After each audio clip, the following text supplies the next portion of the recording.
السلام علیکم ویورز، ہمارے چینل پر خوش آمدید۔ رات کا گھپ اندھیرا چاروں طرف چھایا ہوا تھا۔ اس خاموشی میں گاڑی کی آواز ہلچل مچاتی اور پھر چاروں طرف سناٹا چھا جاتا، جیسا میری ذات میں اترا ہوا تھا۔ سردی کی شدت بھی بڑھ رہی تھی، لیکن میں ارد گرد سے بے خبر کسی اور ہی دنیا میں گم تھی۔ مجھے اس وقت یہ بھی احساس نہیں ہو رہا تھا کہ میں اتنی رات کو اکیلی سڑک پر بیٹھی ہوں۔ اگر کسی کی مجھ پر نظر پڑ جاتی تو نہ جانے میرے ساتھ کیا ہوتا، لیکن اللہ کا شکر تھا کہ ابھی تک کسی کی بھی مجھ پر نظر نہیں پڑی تھی۔ میں بیٹھی ہی کافی اندھیرے میں تھی۔ مجھے لگ رہا تھا جیسے میں بالکل تنہا ہو گئی ہوں، کوئی بھی نہیں تھا جو مجھے سہارا دیتا۔ لیکن میں اس وقت بھول گئی تھی کہ ایک ذات ہے جو ہر وقت ہمارے ساتھ رہتی ہے۔ وہ انتظار کرتی ہے کہ کب ہم اسے پکاریں اور وہ ہماری مدد کرے، لیکن ہم اکثر تکلیف میں ناشکری کی باتیں کرتے ہیں اور اسے بھول جاتے ہیں، لیکن وہ تو ہمیں ایک پل بھی نہیں بھولتا۔ میں نہ جانے کب تک اپنی سوچوں میں گم یوں ہی سڑک کنارے بیٹھی رہتی کہ گاڑی کے ٹائروں کے چرچرانے کی آواز سن کر اپنے حواسوں میں لوٹی۔ وہ جو کوئی بھی تھا اب اتر کر میرے پاس ہی آ رہا تھا۔ پتہ نہیں اتنے گھپ اندھیرے میں اسے نظر کیسے آئی تھی۔ اس کو یوں اپنے پاس آتا دیکھ کر میں ڈر گئی۔ اس سے پہلے کہ میں وہاں سے بھاگتی، اس نوجوان کی بات سن کر میں ہکا بکا رہ گئی۔ میں تیزی سے دروازہ کھولتے ہوئے اندر داخل ہوئی۔ تیز چلنے کی وجہ سے میرا سانس کافی پھولا ہوا تھا۔ ابھی بمشکل میں اپنا سانس بحال ہی کر پائی تھی کہ ماریا میرے پاس آئی اور بولی، یار آج تم پھر سے لیٹ ہو گئی ہو۔ اگر مینیجر کو پتہ چلا تو وہ تمہیں نوکری سے نکال دے گا۔ اب اس سے پہلے کہ وہ آئے تم جلدی سے یونیفارم پہن لو۔ اس کی بات سن کر میں فوراً سے اٹھ گئی۔ یہ پہلی بار نہیں تھا کہ میرے لیٹ ہونے پر ماریا نے مجھے بچایا تھا۔ وہ شاید میری مجبوری سمجھتی تھی۔ میں ابھی یونیفارم پہن کر باہر نکلی ہی تھی کہ مینیجر آ گیا۔ شکر تھا کہ اس کو میرے لیٹ آنے کا پتہ نہیں چلا تھا، ورنہ آج تو پکا اس نے مجھے نوکری سے نکال دینا تھا۔ اس کو دیکھ کر میں تیزی سے ایک ٹیبل کی طرف گئی اور جلدی جلدی آرڈر لینے لگی۔ آج چھٹی کا دن تھا، اس وجہ سے رش بھی کافی زیادہ تھا۔ شام تک میں کافی تھک چکی تھی، چل چل کر پیروں میں درد ہو رہا تھا۔ ڈیوٹی ختم ہونے کے بعد میں فوراً ہی ہوٹل سے باہر نکل گئی۔ چاروں طرف ہی اندھیرا چھا رہا تھا۔ تھوڑا دیر بعد بارش بھی ہو رہی تھی۔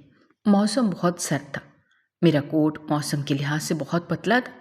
تھوڑی دیر بعد ہی میں سردی سے کانپ رہی تھی، لیکن میں بے حس بنے چلتی رہی۔ آس پاس سے گاڑیاں گزر رہی تھیں، لوگ اپنی زندگی میں مصروف تھے، ہر کوئی دوسرے سے بے خبر چلتا جا رہا تھا۔ آہستہ آہستہ میں بھی اس بھیڑ کا حصہ بنتے ہوئے چلتی گئی۔ نہ جانے میں کب تک اپنی سوچوں میں گم چلتی رہتی کہ گھنٹے کی آواز پر چونک گئی۔ اس سے پہلے کہ میں فون اٹھاتی کال بند ہو گئی۔ پتہ نہیں مامی کتنی دیر سے مجھے کال کر رہی تھی۔ آج تو لازمی گھر جا کر مجھے ان سے ڈانٹ پڑنی تھی۔ میں نے ادھر ادھر نظر کی تو احساس ہوا کہ میں چلتے چلتے کافی دور نکل آئی تھی۔ اب مجھے گھر پہنچتے پہنچتے 1 گھنٹہ لازماً لگ جانا تھا۔ میں تیز تیز قدم اٹھاتے ہوئے گھر کی طرف چل پڑی۔ ہیل پہننے کی وجہ سے پاؤں میں بھی بہت درد ہو رہا تھا، لیکن اتنی سردی میں بغیر جوتوں کے بھی نہیں چل سکتی تھی۔ ماریا نے مجھے اتنی دفعہ کہا تھا کہ گھر سے آتے ہوئے دوسرے جوتے پہن کر آیا کرو، لیکن میں جلدی جلدی میں ہمیشہ اس کی بات بھول جاتی تھی، اور اس بات کا احساس مجھے اب ہو رہا تھا۔ گھر پہنچتے پہنچتے مجھے کافی دیر ہو گئی تھی۔ مامی غصے سے لاؤنج میں ہی بیٹھی میرا انتظار کر رہی تھی۔ میں آتے ساتھ ہی سیدھا کچن میں چلی گئی۔ ان کا ابھی بھی غصے سے بولنے کی آوازیں آ رہی تھیں۔ میں جانتی تھی کہ جب تک کھانا تیار نہیں ہو جاتا تب تک وہ ایسے ہی بولتی رہیں گی، اور مجھے ہمیشہ کی طرح ان کی باتوں کو برداشت کرنا پڑے گا۔ کھانا پکانے کے بعد میں اپنا کھانا لے کر کمرے میں آ گئی۔ تھکن کی وجہ سے میرا پورا جسم بہت دکھ رہا تھا۔ اب تو تقریباً یہ روز کا ہی معمول تھا۔ مجھے اب ان سب چیزوں کی عادت ہو گئی تھی۔ شاید میری ساری زندگی ایسے ہی گزر جانی تھی۔ یوں ہی سوچوں میں گم نہ جانے کب میری آنکھ لگ گئی تھی۔ اگلے دن میں جلدی ہی گھر سے نکل گئی تھی۔ باہر کافی ٹھنڈ ہو رہی تھی۔ میں تیز تیز قدم اٹھاتے ہوئے بس اسٹاپ کی طرف چل پڑی۔ تھوڑی دیر میں ہی بس آ گئی۔ آج میں وقت سے پہلے ہی ہوٹل پہنچ گئی تھی۔ یہی میری روزانہ کی روٹین تھی۔ دوسروں کا سوچتے سوچتے میں اپنے بارے میں بالکل بھول ہی گئی تھی۔ شاید جب انسان پر ذمہ داریاں پڑتی ہیں تو وہ ایسے ہی بے حس ہو جاتا ہے جیسے میں ہو گئی تھی۔ ماریا کو تو میری اس جی حضوری والی عادت سے بہت چڑ تھی۔ وہ اکثر ہی مجھے سمجھاتی تھی کہ ہر کسی کی بات پر حامی مت بھر لیا کرو، لوگ تمہاری معصومیت کا فائدہ اٹھائیں گے۔ لیکن میں بھی کیا کرتی، میری مجبوری تھی۔ اگر میں مجبور نہ ہوتی تو آج میں یہاں پر اپنے گھر والوں سے اتنا دور یوں پردیس میں خوار نہ ہو رہی ہوتی۔ 1 سال پہلے سب کچھ کتنا اچھا تھا۔ میں کتنی بے فکری کی زندگی گزار رہی تھی۔ سارا دن میں ادھر ادھر ہنستے مسکراتے گھومتی رہتی تھی۔ اماں اکثر ہی مجھے ٹوکتی تھی کہ اتنا مت ہنسا کرو، جو جتنا زیادہ ہنستا ہے اسے بعد میں قسمت اتنا ہی زیادہ رلاتی بھی ہے۔ لیکن میں ان کی بات کو ہواؤں میں اڑا دیتی تھی۔ میں نہیں جانتی تھی کہ یہ بات سچ ہو جائے گی۔ اگر جانتی تو شاید کبھی زندگی بھر ہنستی ہی نہ۔ میرا نام انوشا ہے۔ میرا تعلق ایک مڈل کلاس گھرانے سے تھا۔ ہم لوگ 4 بہن بھائی تھے۔ میں اپنے بہن بھائیوں میں سب سے بڑی تھی اور اپنے ابا کی کچھ زیادہ ہی لاڈلی تھی۔ اماں کی نسبت میں ابا کے زیادہ قریب تھی۔ میرے ابا کے بھائی کافی پیسے تھے۔ وہ لوگ ہم سے ملنا پسند نہیں کرتے تھے اور نہ ہی ہم لوگ کبھی ان کے گھر گئے تھے۔ کبھی کبھار کسی رشتہ دار کی شادی میں ان لوگوں سے سامنا ہو جاتا تھا۔ میری چچی اور تائی ہمیں یوں دیکھتی تھیں جیسے ہم ان کے پیسوں پہ پلتے ہیں۔ ان کا انداز کافی تحقیر آمیز ہوتا تھا۔ یہ دیکھ کر مجھے ان لوگوں پر بہت غصہ آتا تھا، لیکن اماں مجھے سمجھا بجھا کر خاموش کرا دیتی تھی۔ وہ اچھے سے جانتی تھی کہ میں غلط بات دیکھ کر بالکل چپ نہیں رہ پاتی۔ اماں کے خاموش کرانے پر مجھے ان پر بھی اکثر غصہ آتا تھا۔ جب ہماری کوئی غلطی تھی نہیں تو ہم کیوں مجرموں کی طرح خاموش رہتے؟ ہمارا گھر چھوٹا ضرور تھا، لیکن وہاں سب ایک دوسرے سے محبت کرتے تھے۔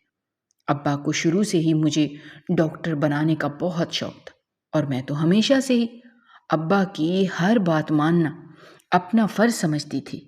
ان کی خواہش پر میں نے پکا ارادہ کر لیا تھا کہ میں بڑی ہو کر ایک کامیاب ڈاکٹر ضرور بنوں گی، اور اس خواہش کو عملی جامہ پہنانے کے لیے میں نے کالج میں میڈیکل میں داخلہ لے لیا تھا۔ میں دن رات دل لگا کر پڑھتی تھی۔ میرے سر پر بس ایک جنون سوار تھا کہ کسی طرح کالج میں اچھے نمبروں سے پاس ہو جاؤں تاکہ میرا کسی اچھے میڈیکل کالج میں داخلہ ہو جائے۔ کالج کے پیپر کے بعد میں بالکل فری تھی۔ اماں سارا دن زبردستی مجھے کام میں مصروف رکھتی تھی۔ ان کا کہنا تھا کہ مجھے اب گھر کے کام سیکھنے چاہیے۔ آج بھی میں نے ابا کی پسند کا کھانا بنایا تھا۔ اس میں نمک کچھ زیادہ ہی ہو گیا تھا۔ میرا بھائی تو بیٹھا میرا مذاق اڑا رہا تھا، جبکہ ابا اس کو ڈانٹ کر چپ کروا رہے تھے، لیکن وہ خود بھی مشکل سے اپنی ہنسی روک رہے تھے۔ ان کو اس طرح ہنستا دیکھ کر میں ناراض ہو کر جا چکی تھی۔ میں جانتی تھی تھوڑی دیر بعد ہی میرا بھائی مجھے منانے آ جائے گا، اور ایسا ہی ہوا۔ تھوڑی دیر بعد ہی میرا چھوٹا بھائی میرے پاس آ کر منانے لگا۔ میں بھی سب کچھ بھول بھال کر اس کے ساتھ باہر چلی گئی۔ یہ تو ہمارے گھر کا تقریباً روز کا معمول تھا۔ ہماری زندگی ایسے ہی ہنستے مسکراتے گزر رہی تھی۔ میرا آج ہی کالج کا رزلٹ آیا تھا، جس میں میں بہت ہی اچھے نمبروں سے پاس ہوئی تھی۔ میں کب سے ابا کے گھر آنے کا انتظار کر رہی تھی کہ کب وہ گھر آئیں اور میں انہیں اپنے پاس ہونے کی خبر سناؤں، لیکن میں نہیں جانتی تھی کہ میرا یہ انتظار ہمیشہ کا ہی انتظار رہ جائے گا۔ رات کے 10 بج رہے تھے، لیکن ابا ابھی تک واپس نہیں آئے تھے۔ اب ہم سب بہت پریشانی ہو رہی تھی۔ اس سے پہلے ایسا کبھی نہیں ہوا تھا کہ وہ اتنا لیٹ گھر آئے ہوں۔ اگر کبھی انہیں کوئی ضروری کام بھی ہوتا تو وہ ہمیشہ گھر بتا دیا کرتے تھے۔ میں ان کو کافی دیر سے کال کر رہی تھی، لیکن ان کا موبائل شام سے ہی بند آ رہا تھا۔ رات کو تقریباً 1 بجے ابا کے دوست کا فون آیا تھا کہ روڈ کراس کرتے ہوئے ابا کا ایکسیڈنٹ ہو گیا تھا، جس وجہ سے ان کی اسی وقت وفات ہو گئی۔ ہم سب کے لیے یہ کوئی چھوٹی بات نہ تھی۔ ایسا لگ رہا تھا جیسے دنیا کی بھیڑ میں اکیلے رہ گئے ہیں۔ اماں کی خود کی حالت بہت خراب تھی۔ مجھے سمجھ نہیں آ رہا تھا کہ میں اماں کو سنبھالوں یا اپنے بہن بھائیوں کو۔ محلے والوں کی مدد سے شام تک جنازہ دفنا دیا گیا۔ میں نے تایا لوگوں کو بھی فون کر کے اطلاع دی تھی، لیکن وہ لوگ نہیں آئے تھے۔ پتہ نہیں کیسے بے حس لوگ تھے۔ بابا کے جانے کے بعد سارے گھر میں خاموشی چھائی رہتی تھی۔ ایسا لگتا تھا کہ یہاں پر کوئی رہتا ہی نہیں ہے۔ وہ اس گھر کا ایک مضبوط اور اہم ستون تھے۔ محلے والے بھی بس کچھ دن تک ہی ہمارا حال احوال پوچھتے رہے۔ اس کے بعد وہ بھی اپنی زندگیوں میں مصروف ہو گئے۔ گھر میں کھانے کے لالے پڑ رہے تھے۔ کمانے والا تو اس دنیا سے جا چکا تھا۔ میں جانتی تھی اب مجھے ہی کچھ نہ کچھ کرنا ہوگا۔ ابا کے جانے کے بعد سے اماں کی طبیعت تو ویسے ہی خراب رہتی تھی۔ میں نے پاس ہی ایک اسکول میں جاب شروع کر دی تھی۔ وہاں سے ہمارا خرچہ تو پورا نہیں ہوتا تھا، لیکن کچھ نہ کچھ گزارا ہو جاتا تھا۔ آہستہ آہستہ اماں نے بھی لوگوں کے گھروں میں کام کرنا شروع کر دیا تھا۔ میں انہیں اتنا منع کرتی تھی، لیکن وہ نہیں سنتی تھی۔ ان کی ضد کے آگے میں خاموش ہو جاتی تھی، کیونکہ میں جانتی تھی ابھی ہمیں پیسوں کی سخت ضرورت ہے۔ لیکن میں اماں کی صحت کی وجہ سے کافی پریشان رہتی تھی۔ اسکول میں سارا دن میرا بہت مصروف گزرتا تھا۔ وہ لوگ ایسے کام کرواتے تھے جیسے ہم کوئی انسان نہیں، مشین ہے، اور تنخواہ دیتے وقت انہیں موت پڑتی تھی۔ ایسا لگتا تھا جیسے ہم پر احسان کر رہے ہیں۔ آج مجھے گھر آتے ہوئے شام ہو گئی تھی۔ میں صبح بغیر ناشتہ کیے سکول آ گئی تھی۔ اب تو میرا بھوک سے برا حال تھا۔ میں بس جلد از جلد گھر پہنچنا چاہتی تھی۔ گھر پہنچی تو دیکھا اندر کمرے سے آوازیں آ رہی تھیں، شاید کوئی مہمان آئے تھے۔ میں کسی سے بھی ملے بغیر اپنے کمرے میں آرام کرنے چلی گئی۔ تھکن کی وجہ سے میں جلد ہی سو گئی تھی۔ دوبارہ میری آنکھ کھلی تو عشاء کا وقت ہو رہا تھا۔ کسی نے بھی میری تھکن کا احساس کرتے ہوئے مجھے نہیں اٹھایا تھا۔ منہ ہاتھ دھو کر میں سیدھا کچن میں چلی گئی۔ اگلے دن صبح ناشتے پر اماں نے بتایا کہ کل ان کے بھائی آئے تھے۔ اماں کی بات سن کر مجھے کافی حیرت ہوئی تھی۔ اماں کے ایک ہی بھائی تھے جو سالوں سے بیرون ملک مقیم تھے۔ ہماری تو کبھی بھی ان سے ملاقات نہیں ہوئی تھی۔ اب پتہ نہیں سالوں بعد انہیں اچانک اپنی بہن کی یاد کیوں آ گئی تھی۔ پھر جلد ہی مجھے ان کے آنے کا مقصد پتہ چل گیا تھا۔ وہ مجھے اپنے ساتھ لے کر جانا چاہتے تھے۔ ان کا کہنا تھا کہ میں ان کے ساتھ رہ کر آگے پڑھائی کر سکتی ہوں، لیکن میں اپنے گھر والوں کو چھوڑ کر جانے پر راضی نہیں تھی۔ لیکن پھر ان کے بار بار اصرار کرنے پر اور اماں کے سمجھانے پر میں جانے کے لیے راضی ہو گئی تھی۔ ایک بات تو میں اچھے سے جانتی تھی، یہاں پر رہ کر مجھے کبھی اچھی نوکری نہیں ملے گی۔ پھر جلد ہی ماموں نے میرے کاغذات تیار کروا لیے تھے۔ تقریباً 2 مہینے بعد ہی میں ان کے ساتھ آ گئی تھی۔ میں سارا راستہ گھر والوں کو یاد کرتی رہی۔ ایئرپورٹ سے باہر نکلی تو سردی کی شدید لہر نے مجھے اپنی لپیٹ میں لے لیا۔ مجھے اندازہ نہیں تھا یہاں پر اتنی زیادہ سردی ہوتی ہے۔ گھر پہنچے تو مامی ہمارا انتظار کر رہی تھی۔ ماموں کا ایک ہی بیٹا تھا جو دوسرے شہر میں پڑھتا تھا۔ کھانا کھانے کے بعد میں تو کمرے میں آرام کرنے چلی گئی۔ تھکن کے باوجود میں کافی دیر سے سوئی تھی۔ مجھے سوتے ہوئے ابھی کچھ دیر ہی گزری تھی کہ چیخنے کی آواز سن کر میں ڈر کر اٹھ گئی۔ پہلے تو میری سمجھ میں ہی نہیں آیا کہ میں کہاں ہوں۔ پھر یاد آیا کہ میں کل رات ہی ماموں کے گھر پہنچی تھی۔ سامنے دیکھا تو مامی میرے سر پر کھڑی غصے سے چیخ رہی تھی، مہارانی اٹھ جاؤ، ہم نے تمہیں یہاں آرام کرنے نہیں بلایا۔ آج سے گھر کے سارے کام تمہیں ہی سنبھالنے ہوں گے اور جلدی سے اپنے لیے کوئی جاب تلاش کرو۔ یہاں پر رہنے کے لیے تمہیں کام کرنا پڑے گا۔ ان کی بات سن کر میں کافی حیران ہوئی۔ رات کو تو وہ مجھ سے ایسے بات کر رہی تھی جیسے ان سے زیادہ خوش مزاج کوئی نہیں۔ ان کی باتوں سے مجھے اندازہ ہو گیا تھا کہ ماموں اس بارے میں جانتے تھے۔ تھوڑی دیر بعد ہی میں کچن میں کھڑی ناشتہ تیار کر رہی تھی۔ ناشتہ کرنے کے بعد ماموں تو آفس چلے گئے۔ جبکہ مامی مجھے سارے گھر کی صفائی کرنے کی ہدایت دے رہی تھی۔ پھر تھوڑی دیر بعد وہ بھی باہر کہیں چلی گئی۔ کام ختم کرنے کے بعد میں واپس کمرے میں آ گئی۔ پورا دن اکیلے رہ کر میں بور ہو رہی تھی۔ میرے پاس تو فون بھی نہیں تھا کہ میں گھر کال کر لیتی۔ پتہ نہیں ماموں نے انہیں میری خیریت سے پہنچنے کی اطلاع دی بھی تھی یا نہیں۔ وقت تیزی سے گزر رہا تھا۔ گھر کا سارا کام اب میں ہی کرتی تھی۔ میرے آنے کے ایک ہفتے بعد ہی ماموں نے میرے لیے ایک بڑے ہوٹل میں ویٹرس کی جاب ڈھونڈی تھی۔ پہلے تو میں نے یہ نوکری کرنے سے صاف انکار کر دیا تھا، لیکن میری بات سن کر مامی نے مجھے کافی باتیں سنائی تھیں اور دھمکی بھی دی تھی کہ اگر میں کام کرنے کے لیے راضی نہ ہوئی تو وہ مجھے گھر سے نکال دیں گی۔ ان کی بات سن کر میں ڈر گئی تھی۔ یہاں پہ تو میں کسی کو جانتی بھی نہیں تھی۔ اگر وہ مجھے گھر سے نکال دیتی تو میں کہاں جاتی؟ اس کے بعد سے میں نے ان سے کسی بات پہ بحث نہیں کی تھی۔ صبح گھر کے سارے کام کرنے کے بعد میں ہوٹل چلی جاتی تھی۔ شام کو ہی میری واپسی ہوتی تھی۔ میرے پاس آرام کرنے کو بہت کم وقت بچتا تھا۔ یہ میں ہی جانتی تھی کہ میں لوگوں کی غلیظ نظروں سے خود کو کیسے بچاتی تھی۔ یہاں آنے کے بعد سے ایک بار بھی میرے گھر والوں سے بات نہیں ہوئی تھی۔ ہوٹل میں ہی میری دوستی ماریا سے ہوئی تھی۔ وہ ایک بروکن فیملی سے تعلق رکھتی تھی۔ وہ میری واحد دوست تھی جس سے میں اپنے دل کی بات آرام سے کر لیتی تھی۔ اکثر لیٹ آنے کی وجہ سے وہی مجھے مینیجر کی ڈانٹ سے بچاتی تھی۔ پتہ نہیں اس مینیجر کی مجھ سے کون سی دشمنی تھی۔ جب اس کو موقع ملتا وہ میرے اوپر چلانے لگتا۔ ذرا سا لیٹ ہو جانے پر تنخواہ کاٹنے کی دھمکیاں دیتا تھا۔ میں اس کی حرکتوں سے بہت پریشان تھی، لیکن کیا کرتی، میری بھی مجبوری تھی۔ مامی میری ساری تنخواہ لے لیتی تھی اور میں خاموشی سے انہیں دے دیتی تھی، لیکن اپنی ٹپ کے پیسے میں سنبھال کر رکھتی تھی۔ میں جانتی تھی کہ یہ کبھی نہ کبھی میرے کام ضرور آئیں گے۔ مجھے ماموں کے گھر آئے ہوئے تقریباً 6 ماہ ہو گئے تھے۔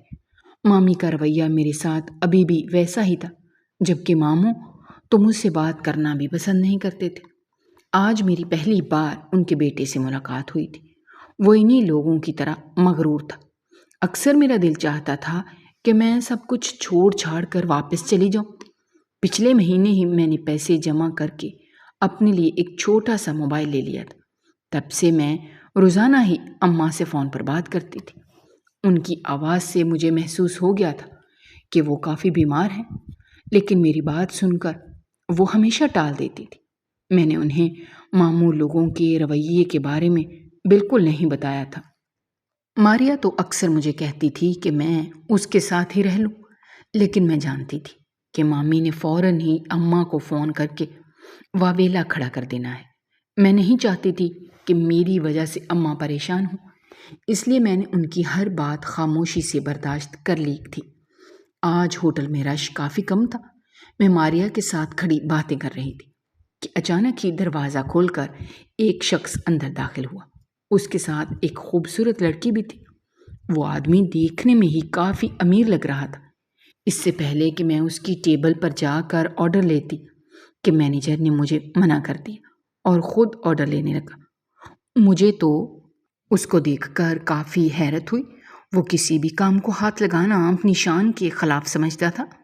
اب ایک ویٹر کی طرح اس آدمی کا آرڈر لے رہا تھا۔ تھوڑی دیر بعد وہ خود ہی کھانا سرو کرنے گیا تھا۔ اس آدمی کے جانے کے بعد مینیجر نے ہمیں جلدی چھٹی دے دی تھی۔ آج وہ کافی خوش لگ رہا تھا۔ میں اور ماریا فوراً سے ہی یونیفارم بدل کر باہر نکل گئے۔ آج موسم بہت ہی خوشگوار تھا۔ سردی کی شدت کم ہو گئی تھی۔ آج ہم دونوں نے گھومنے کا پروگرام بنایا تھا۔ ہم دونوں شام تک ادھر ادھر گھومتے رہے تھے۔ آج اتنے مہینوں بعد میں کھل کر ہنسی تھی، ورنہ ابا کے جانے کے بعد تو میں مسکرانا بھی بھول گئی تھی۔ شام کو میں گھر پہنچی تو کافی خوش تھی۔ شکر تھا کہ گھر پر کوئی نہیں تھا۔ میں بھی سارے کام نپٹا کر اپنے کمرے میں چلی گئی۔ میرا ارادہ تھا کہ میں سونے سے پہلے اماں سے بات کر لوں گی۔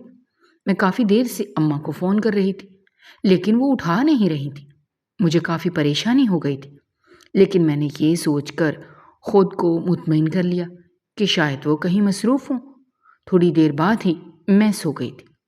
اگلے دن ٹھیک اسی وقت پر وہ آدمی پھر سے ہوٹل آیا تھا، لیکن حیرت کی بات تو یہ تھی کہ آج اس کے ساتھ کوئی اور لڑکی تھی۔ آج بھی مینیجر نے خود اسے کھانا سرو کیا تھا۔ کام ختم ہونے کے بعد میں اکیلی ہی ہوٹل سے نکل گئی تھی۔ آج ماریا نے کسی کام سے جانا تھا، اس لیے میں اکیلے ہی گھر جا رہی تھی۔ راستے میں ہی میں نے اماں کو کال کی تو فون میری چھوٹی بہن نے اٹھایا تھا، لیکن آگے سے جو بات مجھے سننے کو ملی اس کو سن کر تو میں پریشان ہو گئی۔ مجھے سمجھ نہیں آ رہا تھا کہ اب کیا کروں۔ اماں کی طبیعت بہت ہی زیادہ خراب تھی، وہ بستر سے اٹھ بھی نہیں پاتی تھی۔ ڈاکٹر نے ان کا مکمل خیال رکھنے کو بولا تھا۔ میں نے اپنی بہن کو تسلی تو دے دی تھی، لیکن میں سوچ رہی تھی کہ میں کیا کروں۔ پھر ماریا سے اس بارے میں بات کرنے کا سوچ کر مطمئن ہو گئی۔ میں جانتی تھی کہ اس کے پاس کوئی نہ کوئی حل لازمی ہوگا۔ گھر پہنچی تو ماموں اور ممانی کہیں جانے کی تیاریوں میں لگ رہے تھے۔ ان کی تیاری دیکھ کر لگ رہا تھا کہ وہ کچھ دنوں کے لیے کہیں جا رہے ہیں۔ میں نے ان سے پوچھنا مناسب نہیں سمجھا، کیونکہ میں جانتی تھی آگے سے مجھے باتیں سننے کو ملیں گی۔ ان لوگوں کے جانے کے بعد گھر میں سکون ہو گیا تھا، ورنہ روزانہ کی چیخو پکار سے میں تنگ آ چکی تھی۔ اب یقیناً کچھ دیر گھر میں سکون رہنا تھا۔ اگلے دن ہی میں نے ماریا کو اپنے مسئلے کے بارے میں بتایا، لیکن اس کا مشورہ سن کر تو میں پریشان ہو گئی تھی۔ لیکن اس کی بات کہیں نہ کہیں صحیح تھی۔ آج پھر وہ امیر آدمی نئی لڑکی کے ساتھ آیا تھا۔ اب تو یہ اس کا روز کا معمول تھا۔ وہ روزانہ ہی ایک نئی لڑکی کو ساتھ لے کر آتا تھا۔ پہلے دن کی طرح مینیجر ہی اس کی ٹیبل پر کھانا پہنچاتا تھا۔ میں بس موقع کی تلاش میں تھی کہ کسی طرح مجھے موقع ملے اور میں اس آدمی سے کافی زیادہ ٹپ حاصل کر پاؤں۔ لیکن مینیجر تو کسی کو بھی اس کی ٹیبل کے قریب آنے بھی نہیں دیتا تھا۔ آج کل دوبارہ سے سردی بڑھ رہی تھی، جس وجہ سے میری طبیعت خراب ہو گئی تھی۔ طبیعت خراب ہونے کے باوجود میں ہوٹل چلی گئی تھی۔ آج تو ماریا بھی نہیں آئی تھی۔ اس کی چھٹی کرنے کی وجہ سے مینیجر آج بہت غصے میں تھا۔ یہ تو اس کی عادت تھی، جب بھی کوئی ورکر چھٹی کرتا تھا تو وہ ایسے ہی چیختا تھا۔ وہ آدمی آج پھر اپنے وقت پر آیا تھا، لیکن حیرت کی بات تو یہ تھی کہ آج وہ اکیلا تھا۔ اس کے ساتھ کوئی لڑکی نہیں تھی۔ اس کو یہاں آتے ہوئے تقریباً 1 مہینہ ہونے والا تھا، لیکن آج سے پہلے وہ کبھی اکیلا نہیں آیا تھا۔ میں نے جب مینیجر کو اندر کہیں مصروف دیکھا تو میں فوراً سے اس کی ٹیبل پر جا پہنچی۔ اس سے پہلے کہ میں آرڈر لیتی، اس آدمی کی بات سن کر میں حیران ہو گئی۔ وہ مجھے اپنے ساتھ کھانا کھانے کی دعوت دے رہا تھا۔ اس کا کہنا تھا کہ اگر میں اس کے ساتھ بیٹھ کے کھانا کھاؤں گی تو وہ مجھے ڈبل ٹپ دے گا۔ اس کی بات سن کر میں نے فوراً ہی حامی بھر لی تھی۔ اماں کے علاج کے لیے مجھے کافی زیادہ پیسوں کی ضرورت تھی۔ یقیناً یہ امیر آدمی مجھے کافی زیادہ ٹپ دینے والا تھا۔ میں اس کے ساتھ وہیں بیٹھ کے کھانا کھانے لگی۔ مینیجر مجھے کافی دیر سے غصے سے گھور رہا تھا۔ کھانا کھانے کے بعد وہ آدمی بل دے کر چلا گیا۔ اس نے مجھے وعدے کے مطابق ڈبل ٹپ بھی دی تھی۔ کھانا کھانے کے بعد میں دوبارہ سے اپنے کام میں مصروف ہو گئی، لیکن تھوڑی دیر بعد ہی مجھے محسوس ہوا جیسے میرا دم گھٹ رہا ہے۔ آہستہ آہستہ میرا سر بھی چکرانے لگا تھا۔ اگلے ہی لمحے میں چکرا کر وہیں پر گر پڑی تھی۔ میں نے نہ جانے کتنی دیر تک میں بے ہوش رہی تھی۔ ہوش میں آئی تو پورے جسم میں شدید درد ہو رہا تھا۔ میرے دونوں ہاتھوں پہ ڈرپ لگی تھی۔ پتہ نہیں مجھے ایسا کیا ہوا تھا جو میرا پورا جسم اتنا دکھ رہا تھا۔ حواس بحال ہوئے تو مجھے یاد آیا کہ کھانا کھانے کے بعد ہی میری حالت خراب ہوئی تھی۔ یقیناً اس کھانے میں ایسا کچھ تھا جو میں بے ہوش ہو گئی تھی۔ میں نے آنکھیں کھولیں تو دیکھا میں کسی کمرے میں تھی، لیکن یہ کسی ہسپتال کا کمرہ نہیں تھا۔ مجھے حیرت ہو رہی تھی کہ اگر میں ہسپتال میں نہیں تھی تو کہاں تھی؟ میری نظر جیسے ہی سامنے دیوار پر گئی تو میرے رونگٹے کھڑے ہو گئے، جان حلق میں آ گئی، کیونکہ سامنے دیوار سے ٹیک لگائے وہی ہوٹل والا آدمی کھڑا تھا جس کے ساتھ میں نے کھانا کھایا تھا۔ اس سے پہلے کہ میں اٹھتی، دروازہ بجنے کی آواز سن کر میں نے دوبارہ سے آنکھیں بند کر لی۔ تھوڑی دیر بعد ہی مجھے مینیجر کی آواز سنائی دی۔ وہ اس آدمی کو باس کہہ کر بلا رہا تھا۔ تھوڑی دیر بعد ہی کمرے میں ایک عورت کی آواز گونجی۔ وہ آواز کسی اور کی نہیں، ماریا کی تھی۔ اس کو ان دونوں کے ساتھ دیکھ کر میں حیران رہ گئی۔ مجھے تو ماریا نے کبھی بتایا ہی نہیں تھا کہ وہ اس آدمی کو جانتی ہے، لیکن میں نہیں جانتی تھی۔ ابھی میرے اوپر اور انکشافات ہونا باقی ہیں۔ وہ تینوں وہیں پر کھڑے کافی دیر تک باتیں کرتے رہے تھے اور تھوڑی دیر بعد دروازہ باہر سے بند کر کے چلے گئے۔ ان کی باتیں سن کر میں کانپ گئی تھی۔ وہ لوگ میرا سودا کر رہے تھے۔ مجھے ماریا سے اس چیز کی امید نہیں تھی۔ اسے تو میں اپنا اچھا دوست سمجھتی تھی، لیکن اس نے بھی مجھے دھوکہ دیا تھا اور ٹپ لینے کا آئیڈیا بھی اسی کا تھا، ورنہ میں تو کبھی بھی اس آدمی کے پاس جانے کی ہمت نہ کرتی۔ مجھے جب ان لوگوں کے جانے کی تسلی ہو گئی تو میں چپکے سے اٹھی اور دروازہ اندر سے بند کر دیا۔ اب مجھے جلد از جلد یہاں سے بھاگنا تھا۔ کمرے میں ایک ہی کھڑکی بنی ہوئی تھی۔ اسے کھول کر میں نے نیچے جھانکا تو مجھے اندازہ ہوا کہ میں ابھی چوتھی منزل پر موجود ہوں اور میں یہاں سے بھاگ نہیں سکتی تھی۔ سائڈ پر ہی پانی کا ایک پائپ لگا ہوا تھا جو نیچے تک جا رہا تھا۔ میں نے اس کو پکڑ کر نیچے اترنے کا فیصلہ کیا اور اللہ کا نام لے کر آہستہ آہستہ نیچے اترنے لگی۔ یہ جگہ ساحل کنارے تھی۔ نیچے اتر کر میں نے بغیر پیچھے دیکھے اندھا دھند بھاگنا شروع کر دیا۔ میرے ہاتھوں میں کافی چوٹ بھی آئی تھی۔ میرے دماغ میں بس ایک ہی سوچ سوار تھی کہ مجھے جتنا جلدی ہو سکے یہاں سے دور جانا ہے۔ میں بھاگتے بھاگتے کافی دور نکل آئی تھی۔ جب میرے حواس بحال ہوئے تو مجھے گھر کا خیال آیا۔ یقیناً مامی میرا انتظار کر رہی ہوں گی۔ میں اچھے سے جانتی تھی آج میں نے ان کی ڈانٹ بھی سننی ہے۔ میں گھر پہنچی تو رات کے 12 ہو رہے تھے۔ ماموں اور مومانی لاؤنج میں بیٹھے میرا ہی انتظار کر رہے تھے۔ جیسے ہی اندر داخل ہوئی تو مامی نے میری بات سنے بغیر ہی مجھے باتیں سنانا شروع کر دی تھی۔ وہ تو مجھے پتہ نہیں کیا کچھ بول رہی تھی۔ جب وہ بول بول کر تھک گئی تو اندر چلی گئی۔ تھوڑی دیر بعد وہ واپس آئی تو ان کے ہاتھ میں میرا سامان تھا۔ انہوں نے مجھے گھر سے نکال دیا تھا۔ میں نے ان کی اتنی منتیں کی تھیں کہ میں رات کے اس پہر کہاں جاؤں گی، لیکن وہ تو بے حس بنی ہوئی تھی۔ میں کافی دیر تک باہر بیٹھی گھر کا دروازہ بجاتی رہی، لیکن کسی نے بھی دروازہ نہیں کھولا۔ پھر میں تھک ہار کر وہاں سے آ گئی تھی۔ میں نہ جانے کب تک یوں ہی چلتی رہی تھی۔ جب مجھے تھکن کا احساس ہوا تو میں سڑک کے کنارے پر ہی بیٹھ گئی۔ مجھے اب شدید بخار ہو رہا تھا۔ میرے اندر اور چلنے کی ہمت نہیں تھی۔ چاروں طرف سناٹا چھایا ہوا تھا۔ تھوڑی دیر بعد ہی بارش شروع ہو گئی تھی۔ اب تو ٹھنڈ بھی بہت بڑھ گئی تھی۔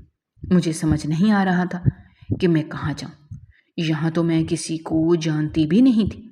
ایک ماریا ہی تھی جس سے میری اچھی دوستی تھی۔ اب وہ بھی مجھے دھوکہ دے چکی تھی۔ میں جانے کب تک یوں ہی اپنی سوچوں میں گم رہتی کہ گاڑی کے رکنے کی آواز سن کر چونک گئی۔ وہ جو کوئی بھی تھا میری طرف ہی آ رہا تھا۔ اس کو اپنی طرف آتا دیکھ کر میں ڈر گئی تھی۔ مجھے اب احساس ہوا کہ رات کے اس پہر میں اکیلی سڑک پر بیٹھی ہوئی تھی۔ وہ آدمی میرے ساتھ کچھ بھی کر سکتا تھا۔ اس سے پہلے کہ میں اٹھ کر بھاگتی، اس نوجوان کی آواز سن کر میں حیران رہ گئی۔ مجھے یقین نہیں آ رہا تھا کہ اس دنیا میں بھی ابھی اچھے لوگ موجود تھے۔ میرا تو سب سے بھروسہ اٹھ گیا تھا۔ وہ مجھ سے میرے یہاں بیٹھنے کا سبب پوچھ رہا تھا، لیکن میں اسی طرح خاموش بیٹھی ہوئی تھی۔ پھر اس نے مجھے اپنے ساتھ چلنے کا کہا تو میں اور ڈر گئی، لیکن اپنے لہجے سے وہ ایک شریف انسان دکھ رہا تھا۔ اس نے مجھے ابھی تک نظر اٹھا کر بھی نہیں دیکھا تھا۔ اس کے بار بار بولنے پر میں اس کے ساتھ چلنے کے لیے راضی ہو گئی۔ میں ساری رات تو یہاں پر نہیں بیٹھ سکتی تھی۔ یہ تو میری خوش قسمتی تھی کہ ابھی تک کسی کی مجھ پر نظر نہیں پڑی تھی، ورنہ پتہ نہیں کیا ہو جاتا۔ تھوڑی دیر بعد ہی گاڑی ایک بہت ہی خوبصورت سے گھر کے سامنے جا کر رک گئی۔ میں جیسے ہی اندر داخل ہوئی تو سامنے ہی ایک بڑی عمر کی عورت کھڑی تھی۔ وہ شاید میرا ہی انتظار کر رہی تھی۔ وہ رات میں نے اس نوجوان کے گھر پر ہی گزاری تھی۔ اگلے دن میں نے واپس جانے کا فیصلہ کر لیا۔ میں اب یہاں پر اور نہیں رک سکتی تھی۔ اس سارے معاملے میں اس نوجوان نے میری بہت مدد کی تھی۔ میں 2 دن بعد ہی پاکستان کے لیے روانہ ہو گئی تھی۔ میں نہیں جانتی تھی کہ مجھے اچانک اپنے سامنے دیکھ کر میرے گھر والوں کا کیا رد عمل ہوگا۔ میں اچھے سے جانتی تھی کہ مامی نے لازمی اماں کو کال کر کے میرے بارے میں غلط باتیں کی ہوں گی۔ ایئرپورٹ سے باہر نکلی تو عصر کا وقت ہو رہا تھا۔ مجھے ایسا لگ رہا تھا جیسے میں سالوں بعد واپس آئی ہوں۔ چاہے آپ دنیا کے کسی بھی کونے میں چلے جاؤ، جو سکون آپ کو اپنے ملک میں ملتا ہے وہ کہیں نہیں مل سکتا۔ تھکن کی وجہ سے میرا بہت برا حال تھا۔ گھر پہنچی تو دروازہ میرے بھائی نے کھولا۔ مجھے دیکھ کر تو وہ مجسمے کی طرح کھڑا ہو گیا۔ میں بھی یکٹک اس کو دیکھ رہی تھی۔ مجھے یہاں سے گئے ہوئے ابھی 1 سال ہی ہوا تھا، لیکن مجھے ایسا لگ رہا تھا جیسے میں سالوں بعد واپس آئی ہوں۔ آپی سچ میں یہ آپ ہی ہو نا؟ اس کی آواز سن کر میں ہوش میں آئی اور بے ساختہ اسے اپنے گلے سے لگا لیا۔ اس کی آواز سن کر میری بہنیں بھی باہر آ گئی تھیں، وہ تینوں بھی میرے گلے لگ گئی تھیں۔ پھر اماں کی آواز آئی تو ہمیں احساس ہوا کہ ہم لوگ اب تک دروازے پر ہی کھڑے ہیں۔ اماں بھی مجھے یوں اچانک سامنے دیکھ کر حیران رہ گئیں۔ وہ کافی بیمار لگ رہی تھیں۔ ان کی حالت دیکھ کر تو میں پریشان ہو گئی۔ انوشا، تو اچانک کیسے آ گئی؟ آنے سے پہلے کم از کم اطلاع تو دے دیتی تاکہ تیرے لیے کوئی کھانے کا انتظام کر لیتی۔ میں نے اماں کو ماموں لوگوں کے بارے میں سب کچھ بتانے کا فیصلہ کیا تھا۔ میں نہیں چاہتی تھی کہ وہ کسی بھی بات سے انجان رہیں۔ ہم لوگ رات کو کافی دیر تک بیٹھے باتیں کرتے رہے تھے۔ گھر والوں سے ملنے کے بعد تو مجھے اپنی تھکن کا احساس بھی نہیں ہو رہا تھا۔ پھر اماں نے ہی ہم سب کو زبردستی سونے کے لیے بھیجا تھا۔ پہلے تو مجھے تھکن کا احساس ہی نہیں ہو رہا تھا، لیکن بستر پر لیٹتے ہی میں تھوڑی دیر میں ہی سو گئی تھی۔ اگلے دن میری آنکھ دوپہر کے وقت کھلی تھی۔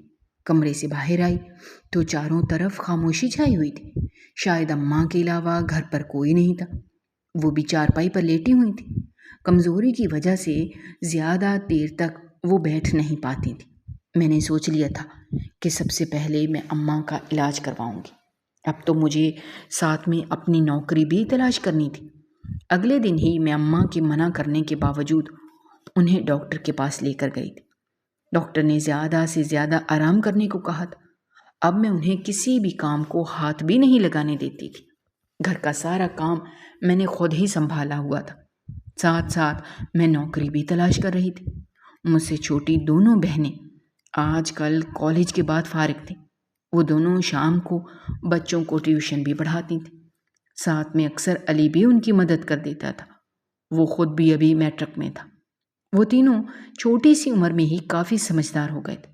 کافی محنت کے بعد آخر کار مجھے ایک فیکٹری میں سلائی کا کام مل گیا تھا۔ کام کافی محنت طلب تھا، لیکن وہ تنخواہ بھی اچھی دے رہے تھے۔ مجھے علی خود ہی چھوڑنے اور لینے آتا تھا۔ اماں کی طبیعت بھی آہستہ آہستہ اب ٹھیک ہو رہی تھی۔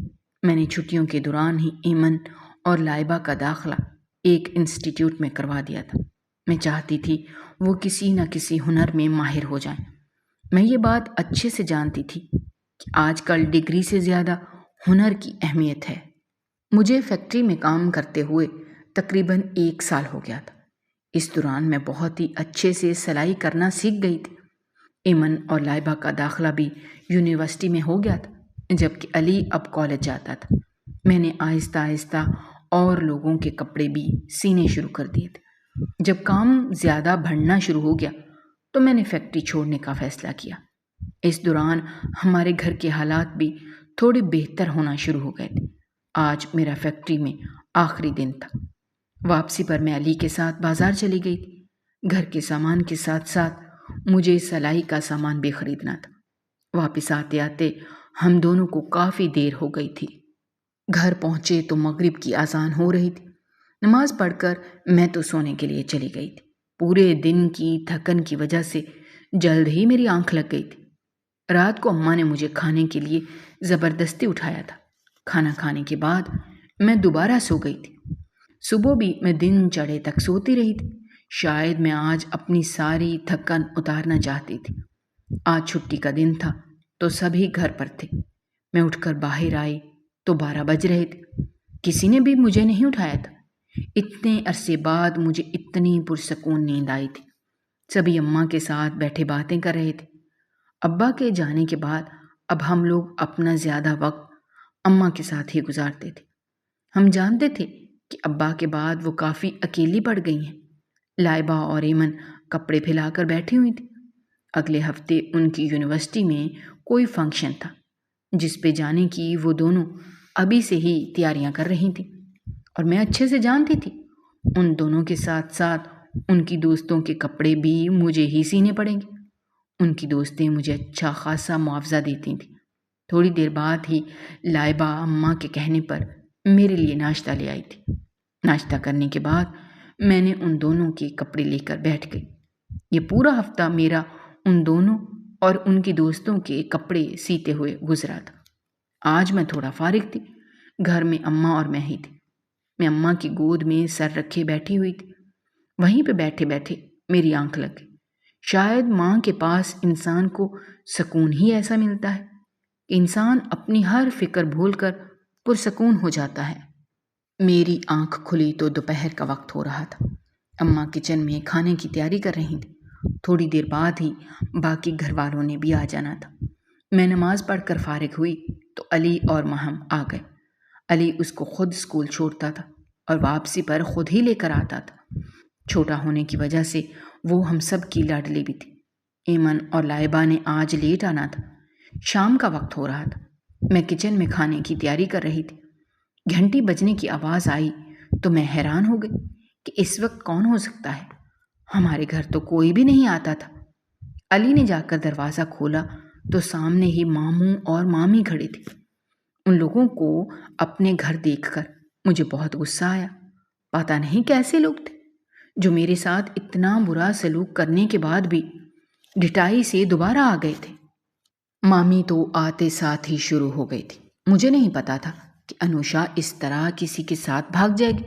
اگر مجھے ذرا سا بھی اندازہ ہوتا تو میں اس کو وہاں پہ بلواتی ہی نہیں۔ تم جانتی تو ہو وہ میرے لیے بالکل اپنی بیٹی جیسی ہے۔